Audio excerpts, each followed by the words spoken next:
ရောက်ဘာလို့တောင်းမှမှာကိုကြီးဆိုရစောစောတီးရရင်ကိုကြီးဆိုစောစောစိတ်မကောင်းဖြစ်မှာဆိုလို့ပါ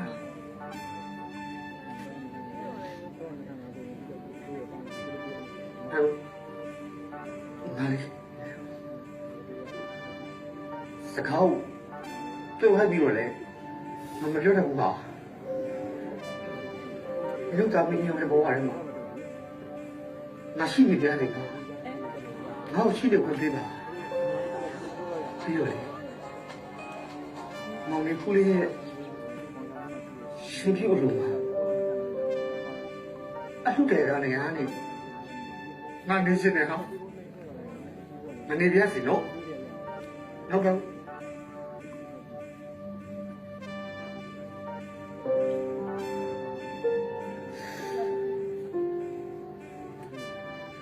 ကိုကြီးဆိုတဲ့ခံစားချက်နဲ့တားလေးပေါ်မှာထားတဲ့တန်ရောစင်ကိုပေါင်းသိပါလေဒါနဲ့တောင်းရရှင်ထဲမှာကိုဖုန်းညောရှိနေတော့မယ်တောင်းရဲ့မျက်လုံးထဲမှာသူ့ရဲ့အရေးအရာပဲမြင်နေစေပဲတောင်းရဲ့နားထဲမှာသူ့တန်လေးကြားနေတော့မယ်ကိုကြီးဆိုတဲ့ကျေးဇူးတွေပေါင်းလို့တားမိပေါ်မှာအများကြီးရှိရဲဆိုတာပေါင်းသိပါတယ်ဒါမဲ့ကိုကြီးဆိုရဲတားလေးမောင်လေးဖူးရဲ့ရှင်တကားနေရာမှာတော့ဘသူ့မှစာမထိုးရစေနဲ့သူ့အဖေမရှိတော့ဘူးဆိုရင်လည်းသူ့အဖေစားသူ့အဖွားလေးတပိန်းနဲ့ရက်တာကိုလွယ်ပါလိမ့်မယ်ကိုကြီးဆိုပန်းကိုခွလွန်ထားလဲပေးပါနော်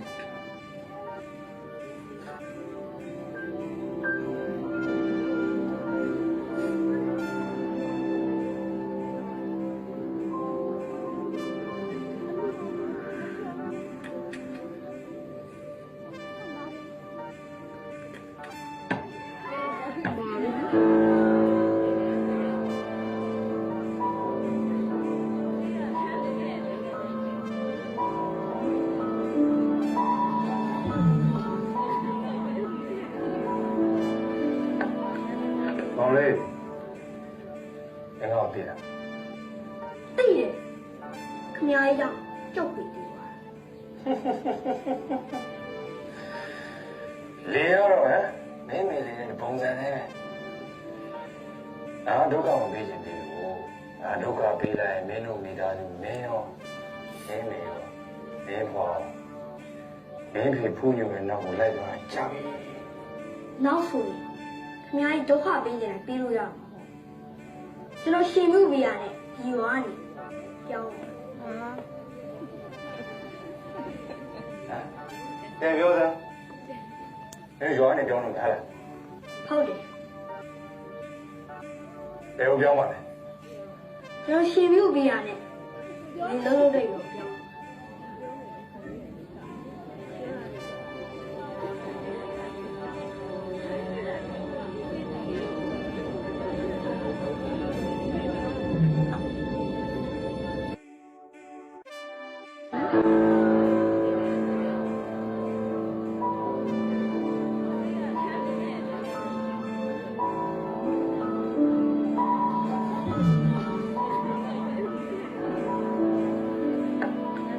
မောင်လေးငါတော့တည်တာ သိတယ်ခမကြီးကြောင့်ကြောက်ပြီးသွား လေရတော့ဟမ်မင်းမေလေးနဲ့ပုံစံနဲ့ငါဒုက္ခမပေးချင်သေးဘူးငါဒုက္ခပေးလိုက်မင်းတို့မိသားစုမင်းရောမင်းမေရောမင်းဖော်မင်းဖေဖူးညွန့်ရဲ့နောက်ကိုလိုက်သွားကြပြီ နောက်ဆိုရင်ခမကြီးဒုက္ခပေးနေတာပြီးလို့ရမှာပေါ့ကျွန်တော်ရှင်မှုပြရတယ်ဒီရွာနေကြောင်း ပြန်ပြောစမ်း အဲ့ရွာကနေပြောင်းနေတာလား ဟုတ်တယ် ဘယ်ကိုပြောင်းပါလဲ ကျွန်တော်ရှင်ပြုတ်ပြီးရတယ်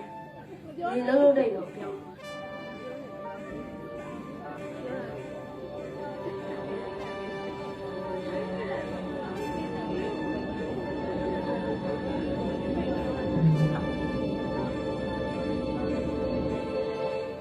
ဓမ္မကြီးတို့ရည်လူးထားတဲ့အဲ့ဒီလမှာတော့အဲ့ဒီလရဲ့ပထမအဦးဆုံးအပတ်တနုမလီနဲ့အင်္ဂါကတော့အတိတ်များဆုံးပဲဓမ္မကြီးတို့ကဘယ်ရက်ကိုများရည်လူးထားလို့ တနည်းမနေလေးဆိုရင်ပိုအဆင်ပြေပါရဲ့ဗျာ အဲ့ဒီတနည်းကိုနေပြီးပါပဲတပည့်တော်လည်းရှင်ပြုဝေးခြင်းလို့ပါဗျာ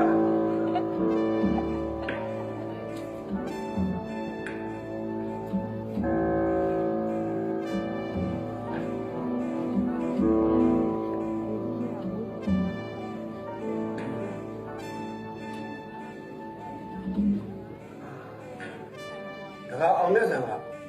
ဘယ်လိုရှင်ပြုပေးလို့လဲ ဒီမှာတပည့်တော်ရဲ့တူလေး ရန်တိုက်ဆိုးပါဗျာ တခြားရက်ကိုရွေးလိုက်ပါလားဓမ္မကြီးဒီရှိကတည်းကယူလိုက်တော့အခုပြောရရင်ဓမ္မကြီးဟောင်းမှန်းတယ်တိုက်ပါဦး တပည့်တော်ရဲ့အာတိတကလည်းအဲ့ဒီတနည်းကိုနေပဲရှိပါတယ်ဗျာ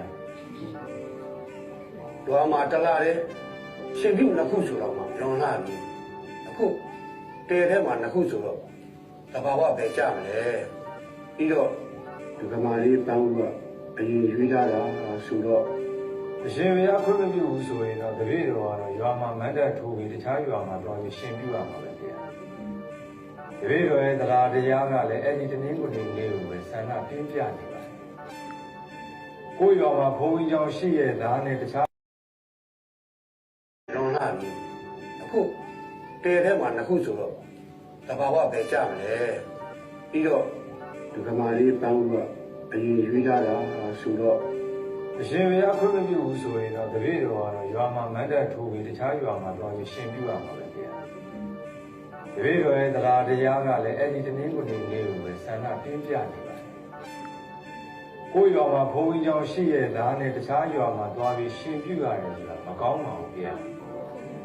ရှင်ဘုရားအနေနဲ့လည်းသိက္ခာကျပါတယ်ဗျာပြီးတော့တပည့်တော်တို့မိသားစုကလည်းဒီကျောင်းရဲ့ပစ္စည်းလေးပါးတိုင်ရပါလေပါဗျာအရှင်ဘုရားအနေနဲ့လောကဝေရာဦးစားပေးတင်ပါတယ်တပည့်တော်ကတော့ရှင်ပြုမဲ့ရက်ကိုရှေ့တိုးဖို့လည်းစံတာမရှိတယ်လို့နောက်ဆုတ်ဖို့လည်းလုံးဝဖြစ်နိုင်ပါဘူးဗျာ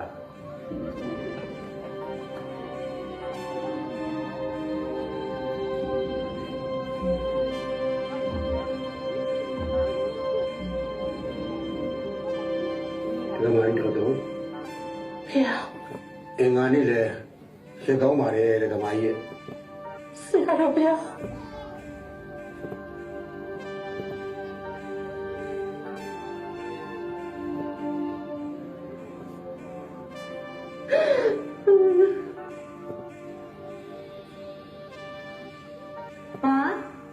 နင်ကငါ့သားကိုရှင်ပြုတ်ပြီနော်ဟုတ်ရဲ့လားမောင်လေးရဲ့ငါနားကြမြမှားနေတာ မမဘူးငါရွာဦးရောက်เสียရတော့ဒီမှာရက်ပါတစ်ခါလေးယူခဲ့ပြီးပါတယ်ရှေ့ကပရမဘတနည်းဦးလေးကြရင်ရွာမှာငါရှင်ပြုလူလုံးပါ ဟာနင်ယူရင်းသွားပြီလားအဲ့ရဆိုနင်ရောက်ပါတိတ်မပေါ်မှာပဲရှိဦးမှာလေသူပြန်ရအောင်မှမမဟုတ်တာဟာသူ့မေမရှိပဲနဲ့ငါသူ့သားကိုရှင်ပြုတ်မပေးနိုင် ဒါကငါ့တူဦးပြပြအကုန်ရတယ်ရှင်ပြုပေးနေတာနင်တို့လည်းများရှေ့နေမှာပြုလည်းရပါတယ်အဲ့ကြရင်ငါပါရဟန်းခံမယ်ဒုက္ခိကြမွန်းလို့ရဟန်းခံလို့မရဘူးဆိုရင်ငါကိုရင်ဝင်မယ်လား ဟုတ်သေးပါဦးဟာတစ်ခုခုတော့လွဲနေတယ်လို့ပဲ မလွဲပါဘူးပဲငါရဲ့စိတ်တွေကိုကျွတ်ချင်တန်လို့လားမသိပါဘူးငါတို့ညံတိုက်ဖို့ငါရှင်ပြုပေးနေတာပဲသိတယ်အမငါရဲ့တရားစိတ်ကိုမပိတ်နေနဲ့တော့အဲ့ဒါငရေကြီးတယ်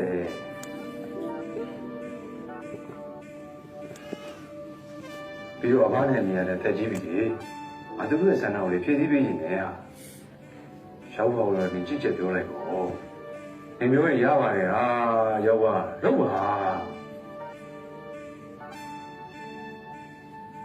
ဒီမှာ နင်ဒီလောက်ထိစရာထက်တန်နေဆိုလို့ရှင်လဲနင်သဘောပါပဲမောင်ကြီး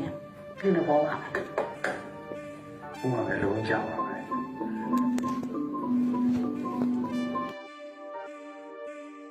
နင်ဒီလောက်ထိစရာထက်တန်နေဆိုလို့ရှင်လဲနင်သဘောပါပဲမောင်ကြီးနင်သဘောပါ ဘုမပဲလုံးကြပါပဲ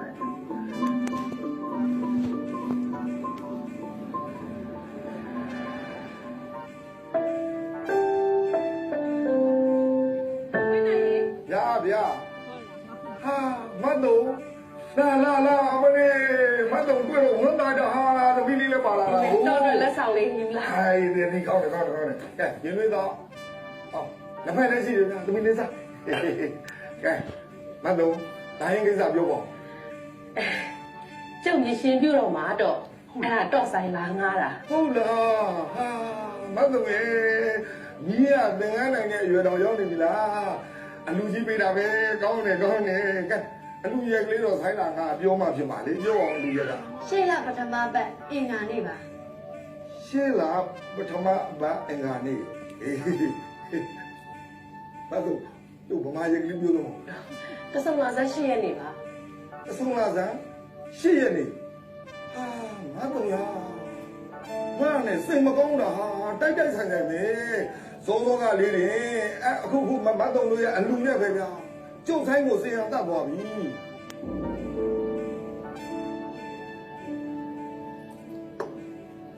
ဂုံယူပါရဗျာတကယ်ကိုဂုံယူပါတယ်ဆရာလေးရဲ့ရှင်ပြုလူမှာကျွန်တော်စိန်ဝင်းနိုင်မင်္ဂလာဆိုင်ခွဲကြီးနဲ့အခါဖြောပြီးပြီးခံပေးရမှာကိုတကယ်ကိုဂုံယူပါတယ်ကျေးဇူးလည်းတင်ပါတယ်နော်ဆရာလေးကဒီမှာဆိုင်ကြီးကိုတပြားမှမစစ်ဘဲနဲ့ငွေကြီးလည်းပေးခဲ့တယ်အဲ့ဒါအများကြီးကိုကျေးဇူးတင်ပါတယ်ဗျ ဒါနဲ့ဆိုင်းကြရီဟုတ်ကဲ့အဲ့ဒီဘက်အင်္ဂါနေ့မှာရောပွဲလက်ခံတာရှိတာ အဲ့ဒီအပတ်အင်္ဂါနေ့ဟောခဏလေးနော်ခဏလေးအဲ့ဒီဘက်အင်္ဂါနေ့ဆိုအင်္ဂါနေ့မှာအဆုံးလာဇန်းရှိရဲ့ဟာအားတယ်ခင်ဗျာကျွန်တော်ဘယ်ဘိုးမှလက်ခံမထားပါဘူးအားပါတယ်ဟုတ် ဒါဆိုရင်အဲ့ဒီနေ့တော့ကျုပ်စိတ်ရတက်ခဲ့တယ် ဒီဆရာပေးခဲ့တဲ့ပွဲကရောခုကျွန်တော်တို့ရှေ့ကစာချုပ်ချုပ်ခဲ့တဲ့ရွာမှာပဲကျွန်တော်တို့ပွဲကအခမ်းပေးရမှာလားဗျ ဆိုပါတော့ ဟုတ်ကဲ့ ဒါပေမဲ့တခုတော့ရှိတယ်ဟုတ်ဆိုင်းစရာကြီးအနေနဲ့အဲ့ဒီရက်မှာတခြားနေဝေးကပွဲလာငိုင်းလိုက်တော့လို့ရတယ် ဟော တပြားမှပြန်ပေးကြမလို့စိတ်ရဒါပေမဲ့ကျုပ်တို့နေနီးတစ်ဝိုင်းမှာ ဟုတ်ကဲ့ ဘယ်လူပဲဖြစ်ဖြစ်ဘယ်အခမ်းအနားပဲဖြစ်ဖြစ်ပွဲလက်ခံနေရအောင်ဘယ်လိုလဲ ရပါလေသဘောတူပါလေဆရာလေးသိရတာဗောစိတ်ဝင်နိုင်ဆိုတာဂရီတစ်လုံးနဲ့အလုံးလုံးလာတာကြားပါပြီဆရာလေးကဲဆရာလေးနောက်ပွဲတွေဆရာချတာလေးကိုကျွန်တော်တို့စာချုပ်နောက်တစ်ရက်ထပ်ချုပ်လိုက်အောင်နော်ဘောဒီပစံနေရလို့ဘောရှင်းအောင်လေ သိကြပြီလေဒါတင်းသမီးတို့ဒီကိုလာမယ်မှန်းသိလို့တမင်လောက်သွားတာကိုဝင်းနိုင်ရဲ့ကျုပ်တို့လူမှာရှင်ကဆိုင်မကြည့်ပေးနိုင်ဘူးဆိုတော့ကျုပ်ကဘသူဆိုင်တော့ဟာတော့မှာတော့ ဒီဟာမတ်တော့နာနေနီးအလူလေးငါအဖွဲနဲ့ငါတီးပေးခြင်းလိုက်တာဟာကဲဘာမှစိတ်မကောင်းဖြစ်မနေနဲ့နော်တို့နေမှာဆိုင်းနေရ10ဆိုင်15ဆိုင်တော့ရှိနေတာပဲဟုတ်တယ်မလားတစ်ဆိုင်မဟုတ်တစ်ဆိုင်ကတော့အဆင်ပြေသွားမှာပါမဲတော့ရဲ့နေနဲ့ဆိုင်နဲ့ဆိုးလာခဲ့တာပဲအကောင်လုံးနေသိနေတာပဲဥစ္စာတယောက်မဟုတ်တယောက်နဲ့ကိုတော့ကူညီပေးကြမှာပါဖုန်းဆက်ပေးမယ်ကိုရွှေဒီမှာဗျာကျွန်တော်မိတ်ဆွေတွေအလှပေးမှာအဲ့ဒါဆိုင်ဝဲထဲမှာဗျာကဆုံလာစမ်းရှိရဲ့အင်္ဂါနေ့တဲ့အဲ့ဒီကိုရွှေဆိုင်အားလားဟမ်ဟောခုလေးနေမယ်အဲ့ဒီရက်ကိုဆရာချပါလေဟုတ်လားဟုတ်ကဲ့ဟုတ်ပြီကိုရွှေဟုတ်ပြီပြီးမှပဲပြန်ဆက်တော့မယ်နော်ဒါလေးမင်းကမေးမယ်မင်းဒေါ်သုံးကြီးမမိသေးလားဒေါ်သုံးလေးကွာ အဲ့ဒီတော့တော့အခုသူ့ကြီးလေးကိုရှင်ပြုတော့မှာသူတို့အလူမှာဆိုင်ခွဲတဲ့ကြလို့တဲ့အဲ့ဒီရက်ကငါမအောင်ဖြစ်နေတာဟေးကစုံလာဆန်းရှိရဲ့အင်္ဂါလေးအဲ့ဒါမင်းဆိုင်အားလားဟမ်အော်မင်းကနေထွက်နေတာလားအေးကိုတော့ကျွန်တော်အကူကြီးလေးတစ်ခုတောင်းနေလို့ဒီမှာဗျာကျွန်တော်မိတ်ဆွေတွေကစုံလာဆန်းရှိရဲ့အင်္ဂါလေးကိုသူတို့အဲ့ဒါအလူမှာဆိုင်ခွဲထည့်ကြတယ်ဗျာအဲ့ဒီရမှာဘယ်ဆိုင်များအားမလဲလို့ခင်ဗျာနည်းနည်းပေါ်ပါစုံစမ်းလိုက်စမ်းပါနော်အေးစုံစမ်းပြီးလို့ရှိရင်ကျွန်တော်ပြန်ပြီးတော့ကြောင်းကြအောင်နော်ဟုတ်ပြီကိုတော့အဲ့ဒါပဲနော်ဟုတ်ပြီကဲမဲသုံးကြီးဒီအခုဆက်တဲ့ကိုတောင်းဆိုတာကဆိုင်ပွဲစားနော်ကျန်တဲ့ဆိုင်တွေကတစ်ဆိုင်နဲ့လိုက်ဆင်းနေလို့ဆိုပြီးမှမဟုတ်ဘူးလေဒီပွဲစားလိုအမျိုးဆက်လိုက်တော့ကြတော့ तू အနှံ့ဆက်ရှိတယ်အဲ့တော့မဲသုံးကဘာပဲဖြစ်ဖြစ်ဟလားနင်းလူမှာတစ်ဆိုင်မဟုတ်တစ်ဆိုင်ကတော့ရမှာပဲမကူနဲ့သမီးတို့ကလက်ဖက်စားကိုတောင်းရေမင်္ဂလာသတင်းလေးတော့ကြားကျင်နေဗျာကဲခုနကကျွန်တော်ပြောတဲ့ရေကိုဘယ်ဆိုင်များရလဲပြောသမောဝင်နိုင်ရေအဲ့ဒီကိုနေရာဆိုင်တွေဘယ်သူမှမရတော့ဘူးဗျာအားလုံးစင်ရရိုက်ထားတယ်အခြားမျိုးကဆိုင်ခေါ်မှပဲရမယ်ကိုတောင်းရေဆိုင်နေရအလောက်တောင်ဖြစ်နေပြီလားဟုတ်တယ်တဆိုင်မှမရတာဗျာကဲဟုတ်ပြီကိုတောင်းရေကျေးဇူးပဲနော်ဒါပဲဘယ်လိုများဖြစ်ရတာလဲဟာဟုတ်ဆုံးမစရဲတာအလှပါတော့အလှငယ်ဆိုင်လေးထည့်ရှင်လို့ကိုလူတို့အားကိုးပြီးလာခဲ့တာချမ်းလို့ဆိုင်နေဆိုရင်လည်းကျုပ်တို့ငွေကြီးမတက်နိုင်ပါဘူး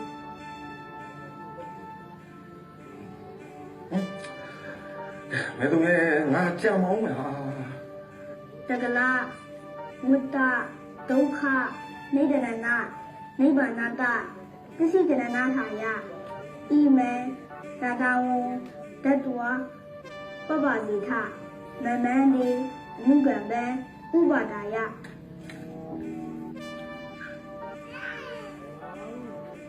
ဒီမှာလေးပါဘာဖြစ်လဲတော့ဥပါဒါယ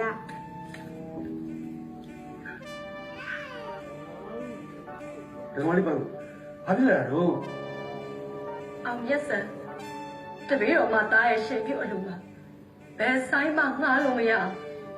ဝေအေအားတုံပြီးပိတ်ထားပါတယ်ခင်ဗျာတပည့်တော်မှာလုံးဝမကျင့်တတ်နိုင်ပါဘူးခင်ဗျာရှင်ပြုပွဲအလူပါ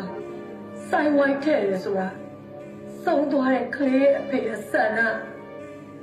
တပည့်တော်မေရဲ့အိမ်မက်ပါခင်ဗျာဒီတော့အဲ့ဒီအိမ်မက်တူရိုက်ချိုးလိုက်ပါရဲ့ဖေ။အဲ့တော့ဒကမာလေးဘာလို့ချင်အလူရက်ရွှေညာအလူလာလျှောက်ကြတဲ့ကတပည့်တော်ကရက်ရွှေပေးခဲ့ပြီးပါပြီဗျာ။ဆိုင်မရလို့တားလေးရွှေပြိုးရက်ကိုတော့တပည့်တော်ကထပ်မရွှေပေးနိုင်တော့ပါဘူးဗျာ။ဒီတစ်ခါထပ်ရွှေပေးလိုက်မယ်ဆိုရင်အခါရှုံးကြီးဖြစ်နေမှာပေါ့ဗျာဒကမာလေးရဲ့ရင်ထဲမှာဘလို့ခံစားနေရတယ်ဆိုတာပုံပုံကိုရင်းစားနိုင်ပါရဲ့ရှင်ပြုတယ်ဆိုတာကိုယ့်ရဲ့သားဖြစ်စီတပားလူရဲ့သားဖြစ်စီပါဒနာဘောင်တို့စေတမဏေဖြစ်တိုးသွင်းချင်းနေရင်အဓိကကြပါရဲ့ဥပ္ပစေဆရာရဲ့စေတမဏေလောင်းရဲ့7ပါးပိရစုံနေတယ်ဆိုရင်ဒီလူကြီးကအထမြောက်ပါရဲ့ကျန်တာတွေကဘုံမကသနာတွေပါကိုရမဲ့ကုသိုလ်တွေအာဟုသို့အဖြစ်မခံပါနဲ့ဒကမာလေးရဲ့သူကကံတက်ကိုပြုတည်ပဲဖြစ်စီဒကမာလေးကကံဟောင်းကိုခံရသည်ပဲဖြစ်စီအာဟုသို့စိတ်တွေကိုထဲပြီးကုသိုလ်ကံစိတ်ကြီးဝေးပါကိုယ့်ရဲ့တရားတရားကိုမကွက်ပါစေနဲ့ကျမဗျာတပည့်တော်မှာသဘောပေါက်ပါပြီဗျာတပည့်တော်မှာတရားစိတ်ကိုထိပြီးတားရှိပြီးကိုအဲ့ဒီနေ့အဲ့ဒီရက်မှာမဖြစ်ဖြစ်အောင်လုပ်ပါမယ်ဗျာစောစောကတပည့်တော်မှာရိုင်းပြမိတာရှိခွလို့တိတ်ကပ်ပေးတော်မူပါဗျာပါရု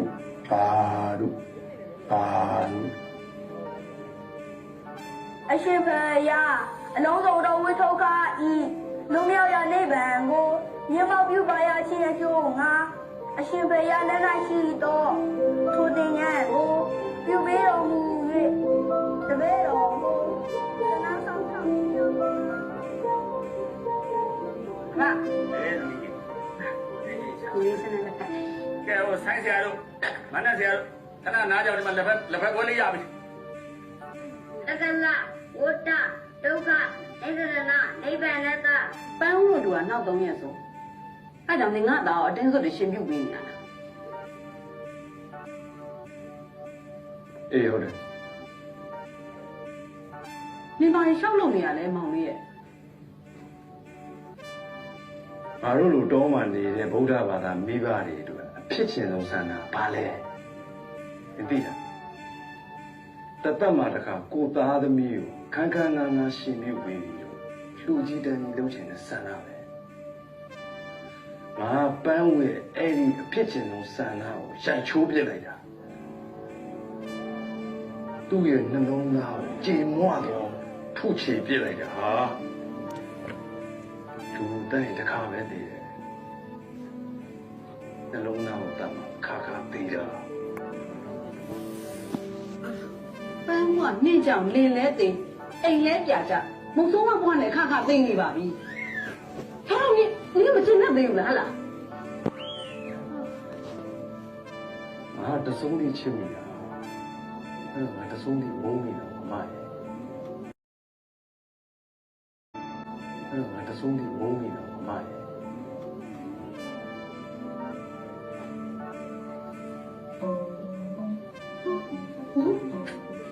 မင်းနဲ့ကြီးကလာရတာမဟုတ်ဘူးတားရှင်မျိုးရောအဲ့လိုမင်းနဲ့ဆောက်လို့ပါလား သားရဲ့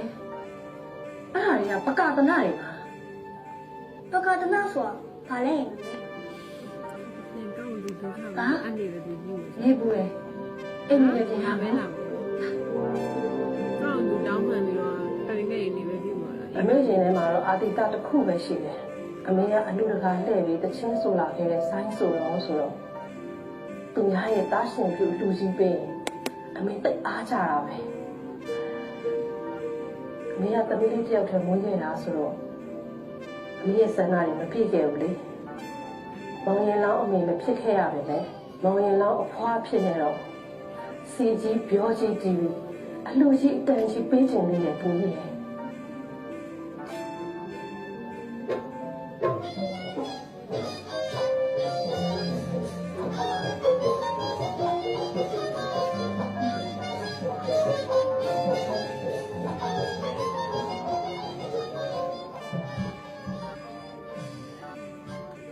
ကဲလူမကြီးမိကတော့ပြပြီးသွားပြီခြေတော်ကဆိုဝဲဖို့ပဲကြာတော့တယ်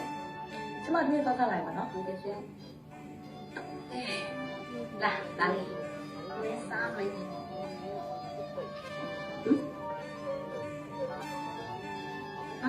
မမေတတရီစားခြင်းလေ ဒီသင်္ကန်းလေးကြည့်နေနော် အာမမေရလည်းတအတူမအလိုကိုပေးစားခြင်းတာ တာမပူစားနဲ့မပူစားနဲ့နော်ပြီးရှင်လုံးစုံလေးရမယ်လားနင်းစားမယ်ဟာ မစား စားဆို မစား ပြီးရောပြီးတော့မှရှင်လုံးလုံးမှနေဘိုက်စားလို့မပြောနဲ့နော် မပြော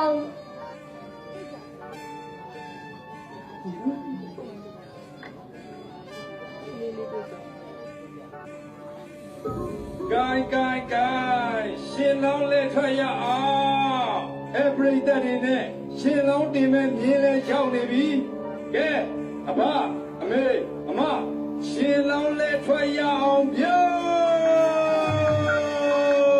ရှင်လောင်းလဲတော့နေရှင်လောင်းလဲတော့နေဘိုးဒီဘက်တော့လာနေတော့ပြောတယ်နေတော့ဒီလူဝဲတရားတော်အခဲကြတော့နေပြောကြတဲ့နေရှင်ယူကြတဲ့ပြောရဲဟဲ့ပြောရဲဟဲ့ဒီနေ့ရှင်လုံးနဲ့နေ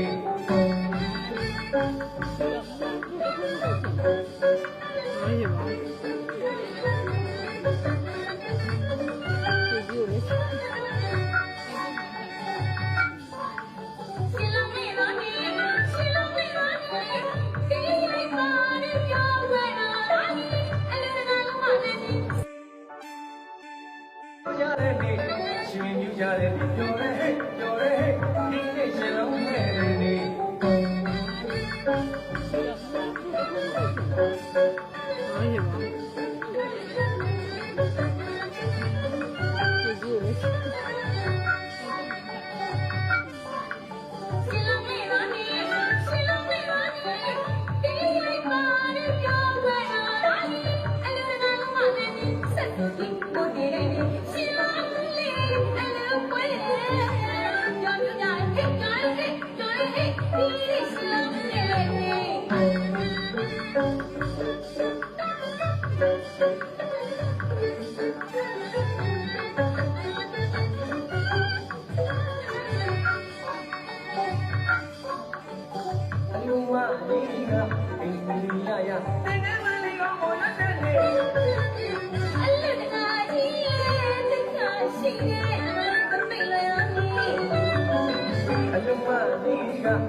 说乱话，你也别那么的，那我没，哪有上不完那么多来的？ ဟုတ်ပါရဲ့ဒီချိန်ကြမှာတော့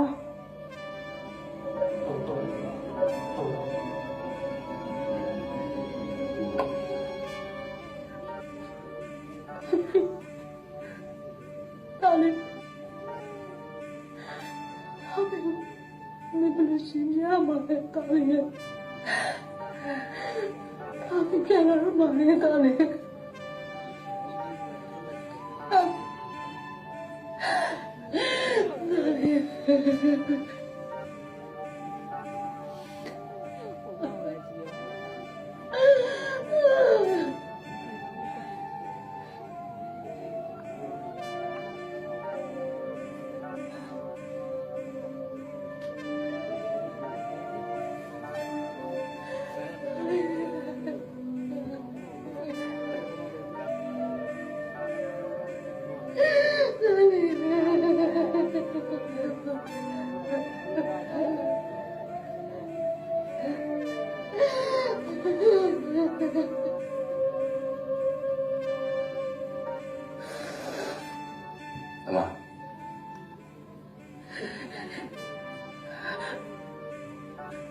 Ngã tạo cái thing này,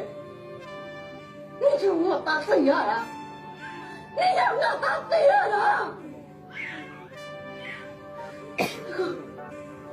那也都够了，请我看谁的意思了？你谁了？你谁？你谁了？你不在听啊？心干嘛？你哪干嘛？你去？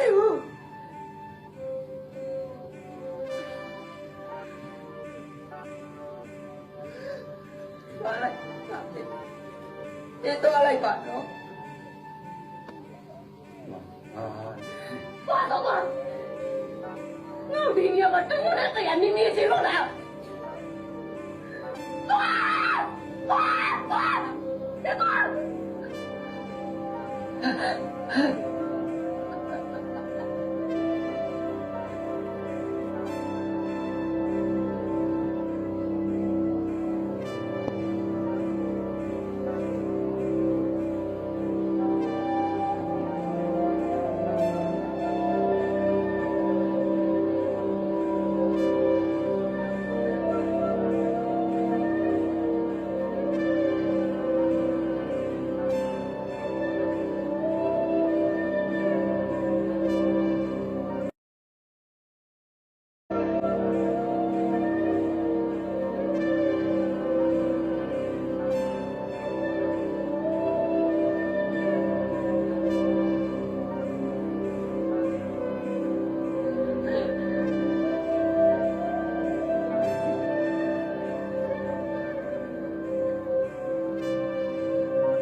မိတ်ဆွေလေး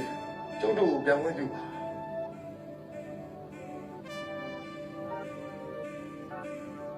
ခမရကိုကျုပ်ပတ်စံအခြေပေးပြီးစိုင်းတီးကိုငားတာခမရမပြန်ရဘူးဟုတ်တော့ဟုတ်ပါတယ်ဒါပေမဲ့အခြေအနေကဟိုမင်္ဂလာနေပြီးတော့ အာမင်္ဂလာဖြစ်သွားတော့ကျုပ်တို့အဖွဲ့ပြန်သိပြီလို့ထင်လို့မပြန်ရဘူးခင်ဗျားကျုပ်စီကထွက်သွားပြီအခြားမှာစိုင်းသွားတယ်ကျုပ်လက်မခံနိုင်ဘူးကျုပ်တို့ရှင်လောင်းစိုင်းတီးပြီးပို့ခွင့်မရဘူးသူ့ရဲ့အားသူတော့ကျုပ်စိုင်းတီးပြီးပို့ခင်ဗျားတီးကိုတီးရမယ်ဒါဆိုလေကျုပ်အဖွဲ့ကမင်္ဂလာဘူးပဲတီးတယ်အမင်္ဂလာတီးတဲ့ဆိုင်အဖွဲ့မဟုတ်ပါခင်ဗျားပါလားခင်ဗျားဘာဆိုင်ပဲတီးတီးကျုပ်စိတ်ဝင်သားဘူးကျုပ်တို့ရဲ့မသားမှာခင်ဗျားတီးကိုတီးရမယ်အေးခင်ဗျားမတီးဘူးဆိုရင်တော့အဲ့ဒီခင်ဗျားရဲ့ခေါင်းကိုတီးရမှာထားခဲ့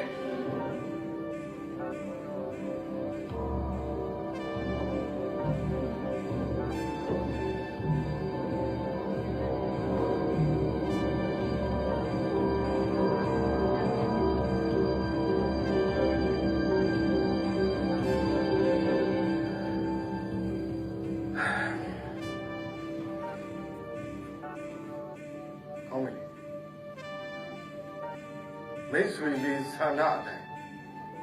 ကျုပ်တီးပြီကျုပ်သေးမှာကြောက်လို့တော့မဟုတ်ဘူး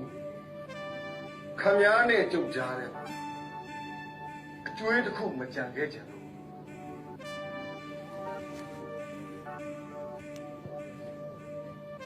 ဝင်းကြီးရကြကုန်ကျန်းဆင်ကွာ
လာပြီးလေးကြမှာဒီလိုချစ်ဆိုးမျိုးနဲ့ကြုံရတယ်နော်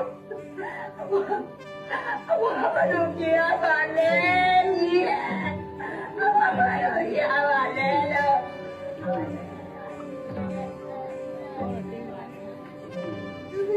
ဒီဘူကလည်းဘာဖြစ်ကုန်လဲ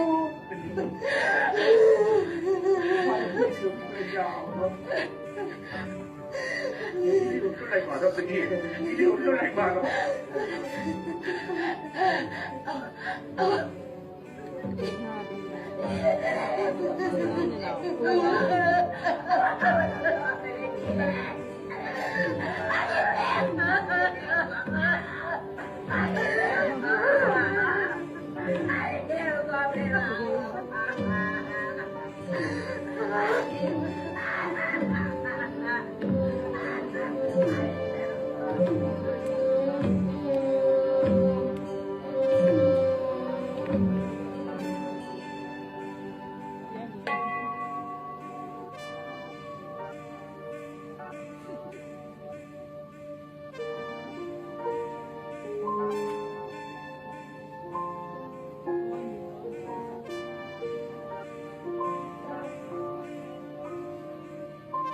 ငါတို့နားလည်ပေးပါပန်းနေတယ်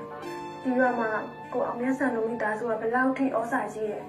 တရွာလုံးကကိုအောင်မြတ်ဆန်ကိုယူကြောက်ကြောက်နေရတယ်ဆိုတာလေနေအသိဆုံးဖြစ်မှာပါ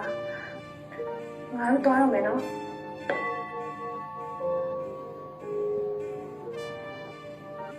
ူးအောင်လား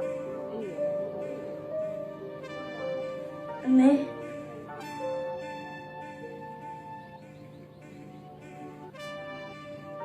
တားလေးမမေကိုဖပြောစရာရှိလို့လေပြောလေ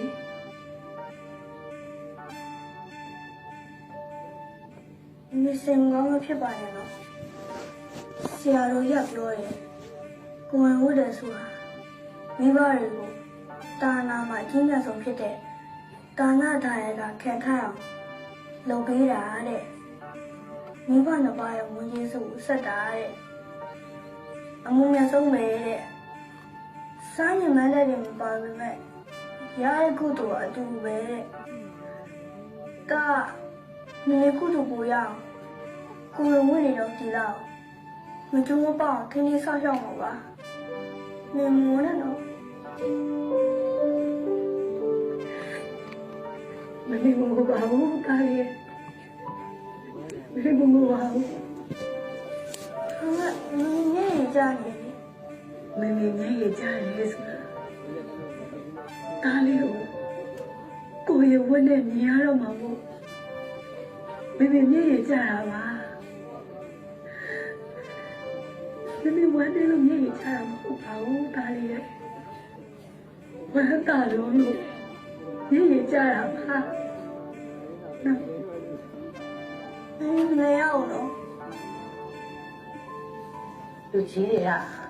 ဝမ်းတာရင်လည်းဟုတ်ပြီ မရအောင်တော့ လူပါဦးကြီးရဲ့